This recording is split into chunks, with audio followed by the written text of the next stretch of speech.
What's the worst thing a doctor has ever said to you? Story 1. At 30, I was rushed into hospital out of the blue with a heart infection and needed a valve replacement. The professor was absolutely brilliant, but she told me off the record that it might be good if I want to get any close family to come and visit and sort out any important paperwork, as it wasn't guaranteed that I will wake up again. I obviously pulled through, but her honesty was reassuring, and even after 10 years, we still send the odd handwritten letter to each other. We also had these stupid personal televisions on each bed, which cost about £2 an hour to watch. The money would seriously rack up as I was in there for weeks. But she gave me a pirated code so that I could watch it for free. Story 2. I would constantly complain to my doctor that I couldn't breathe when I would walk, and I would get shortness of breath. I was always tired and fatigued, and I would get dizzy if I walked too long. However, she always brushed it off and told me to get more sleep or drink more water, even though I was getting plenty of both. Finally, I made an appointment to talk to her face to face, and she flat out just told me I was lazy and needed to exercise more. I was so embarrassed because I went with my husband and she made me feel like I was just this lazy couch potato. I switched doctors and my new doc decided to do blood work, which is something that other lady should have done in the first place. Then I found out I was severely anemic to the point of needing blood transfusions. I felt so much better after I got my infusions though, as they provided me with a big relief. Some people just shouldn't be practicing medicine, and my story is an excellent example of that. It's really unfortunate that you had to go through such a dismissive experience with your first doctor. It's essential for medical professionals to listen to their patients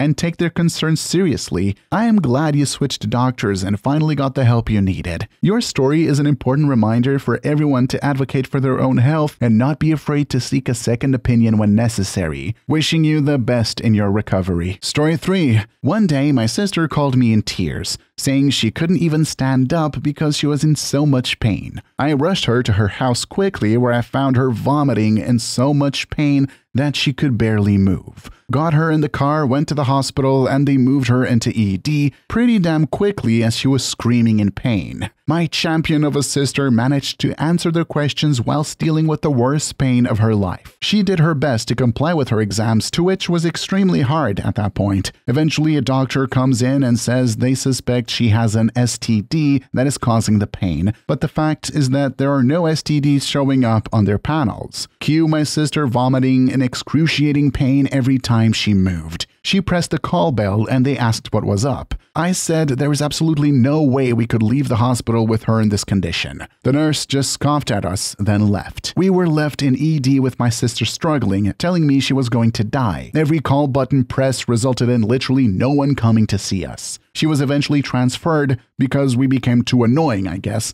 to an observation unit overnight. The next day I got there, my sister was a shell of herself. She was literally gray and said the pain was still there and that she just didn't have the energy to fight it anymore. A day later, she calls me. They finally did an ultrasound after 3 days and told me her ovary was twisted around a ridiculous amount of times. She said they have to operate immediately and that she was lucky to be alive. The hospital wouldn't allow us to have any documentation about her operation or anything. They just told us it was not her information to have. The fact that the doctor wrote her off as having an STD and never looked into anything else until the last moment when she was going septic sickens the out of me. And the fact ovarian torsion is a medical emergency, whilst we were being told there were bigger things to worry about, I'm just glad she's still here. I think that lawyers might be helpful in this kind of scenario, but medical professionals are the worst people to threaten with them because every hospital has a legal team on speed dial. Hell, probably just down the hall. So they will do exactly what you describe, shut up and tell you all correspondence must go through the legal department. Story 4. Even though it looked like I dislocated my knee at first, I didn't do it, obviously, because it wasn't swollen out like a balloon. I went to a doctor and he then proceeded to push my knee down flat after it had sized in a bent position to put a stretchy bandage on it. I went back 2 days later because I had lost feeling in my toes as the knee had pinched nerves. They did an MRI and I had a complete tear of the ACL. Furthermore, my bones in the shin bone and femur were bright white from the bone bruises/fractures. I absolutely dislocated my knee and the specialist just smashed my knee down and said, "Off you go," basically. What a weird man it was, to be fair. Story 5. 3 years ago, I went for an eye test, and the optician gave me a note and told me to go directly to an eye hospital. I gave the note to the receptionist there, and the lady who worked there put me in the right direction. I was taken right through the waiting room and put in the CT scanner within 20 minutes of arrival. Shortly after, a doctor came and said that there was something in the middle of my brain and that an ambulance is going to take me to a neurosurgery specialist hospital. A few hours later, I was having a drain put into my skull to get rid of built-up spinal fluid pooling behind my eyes. An MRI scan revealed a golf ball-sized cyst in the middle of my head that was causing problems. Not gonna lie, that was a pretty bad day. Story 6. This was overheard by a friend of mine when a neurosurgeon looked at the CT of her son's brain. There's no point in doing this one, as it seems the kid is done. I'm out of here. The good news is another neurosurgeon did the surgery, and the kid, now about 40, is perfectly fine today. Another story I heard while working in a hospital but cannot verify says the following. A guy was gravely injured due to being shot in the face, and there was no chance of recovery since he was expected to die within a very short period of time. But then an intern walks into the room and asks if he is the guy they're going to harvest the kidneys from. The doomed patient was reported to have reacted by briefly bolting up into a sitting position. I hope it's not true, but they did get the kidneys eventually. In my opinion, everyone remembers the miracle surgeries that cure seemingly incurable conditions. No one likes to think about the ones that deprive parents of months or years with their kids, or the surgeries that leave those kids crippled for the rest of their lives, or even just the ones that add a bunch of fear and pain onto a life that's already going to be painful and short. Sometimes the correct choice is hospice, even if surgery isn't literally impossible. Story 7. I once told the wrong family member that her mother was coding. I have some decent excuses, but that was horrible. It was late enough at night that I was the only doctor available, with just a handful of nursing and tech staff. As we go into those quieter hours, one by one the colleagues sign out their patients to the overnight staff and leave. I got called into a room to run a code, and someone found it down and already worked on it for 20 minutes en route by EMS. It wasn't looking very hopeful for a meaningful recovery. A woman in her 40s appears in the doorway and says she's the daughter. If I'm the only doc on, I have to do the intubation, run the code, and speak with the family. Sometimes it's all at the same time. Since she turned up and appeared to recognize the patient, I failed to confirm the patient's name with the daughter and instead launched into the delicate questions. How long had she been ill and how did this start? Turns out the daughter was actually the daughter of the previous patient in that room who had been moved out to accommodate the arrival of the coding patient. When she came in, she told the front desk that she didn't need any help finding her mom's room, so she brought herself back. Very unusual, but the code was monopolizing the staff. Her mom had the same hair color, and there were all kinds of tubes obscuring the face during these times. Her actual mother was just fine 2 doors down. Well, the daughter didn't have a heart attack, so that was nice. And I will never again gloss over the confirmation of identity, no matter how obvious it seems. Story 8. In middle school, I was seeing a psychiatrist for generalized anxiety and panic disorder. I had been struggling with my weight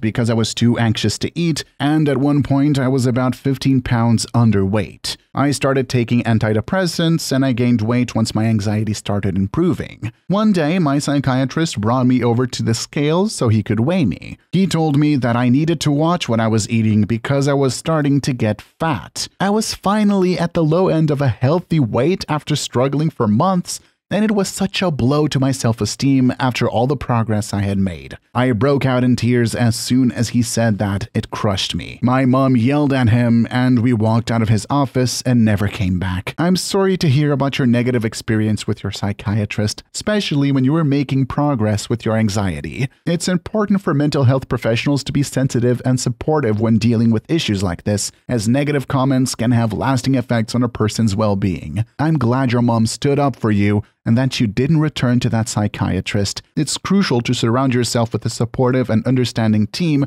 when dealing with mental health issues. Keep focusing on your progress and remember how far you've come. Story 9. I had a problem with my teeth and had to have most of my teeth pulled out. The dental surgeon poked around at my healed track marks, then brought all his staff in to look at them. Then he began accusing me of taking cocaine and Xanax the night before and threatening he couldn't put me out because of that. I literally didn't understand what was happening. It was humiliating on a level that I cannot explain. I was already humiliated and embarrassed at the shape of my mouth. Now this? All I could do was politely sit there and take it. Wait for him to finish with all his little hate and do his job. I don't have to emphasize what an hole he was. I guess this is definitely not the way to go about it, but I understand where the dentist is coming from. A lot of people lie about drug use. If someone has done drugs recently and is given the medication to put them under, they will die. And because of this, it needs to be taken very seriously. Story 10. I went for treatment related to acute myeloid leukemia 6 years ago. I passed through chemotherapy and total body irradiation with an allogenic stem cell transplant. It was my 28th day of a biopsy after my stem cell transplant results came in, and my doctor literally came in stoic,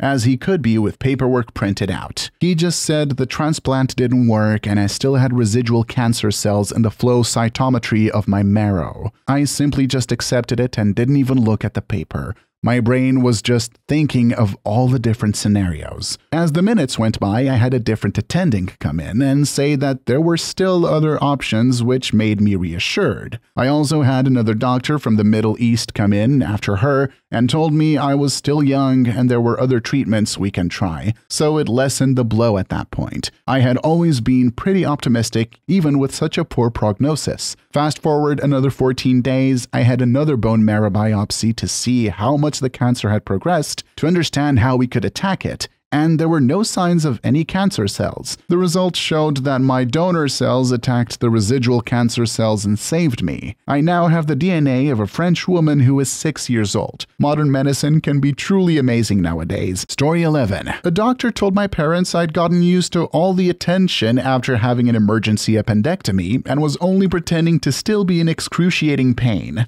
I was 7-ish. What actually happened was they left acid just around and it was literally burning tissue and creeping over to my liver. I spent a month in the hospital, which is not easy for everyone if I'm being honest. A different doctor who used to be a family friend once told my sister, 6 years old, that Tourette's syndrome wasn't real and she needed to stop faking it. I can't tell you how damaging that was and what it took to help her feel secure with her tics again. Story 12. A couple of years ago, went to a medical expert for headaches and stress. He was sent off for some tests and an MRI because of the symptoms I had. I never had anything similar before. He just told me to take a vacation and relax and that I was probably just overworking myself and stressed from my business. So I took the whole family, wife, kids, and dog on a nice getaway to the Smoky Mountains and rented us a nice private cabin where we had 5 whole days to relax and take in the beauty of the Smokies. Got to our cabin around 4 p.m. It was amazing, with an indoor pool,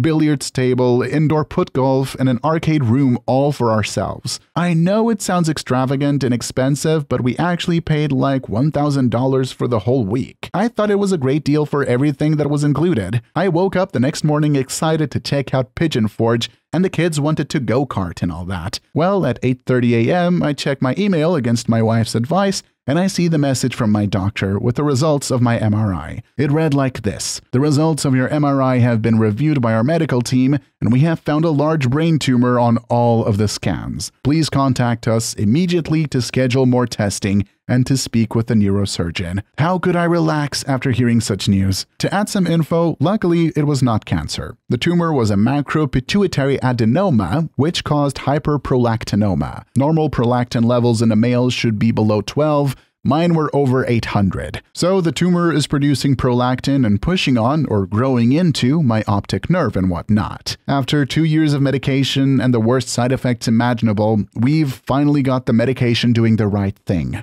shrinking the tumor and straightening out my hormone levels. Neurosurgeon didn't want to operate because she said the location of the tumor was in a spot where there was a chance surgery would paralyze me. Reply 1. By contrast, my spouse had a test done because his doctor suspected celiac and the lab gave him the raw results, which he had enough knowledge about to see it was probably celiac. Then the doctor called to set up an appointment to go over the results. My spouse tried to get a phone appointment because he already knew and he was very busy with grad school, but they insisted on an in-person appointment. It turned out it was celiac, and the medical expert just gave him a bunch of advice he already knew from researching at the beginning of the whole process. Story 13. In the past, I was fighting bipolar disorder and I was medicated for it, but it didn't work, so the doctor kept increasing the dose. Eventually, I was taking 800 milligrams of Seroquel a day, which resulted in me getting so doped up I couldn't even read. Consequently, I had to drop out of college due to my health condition.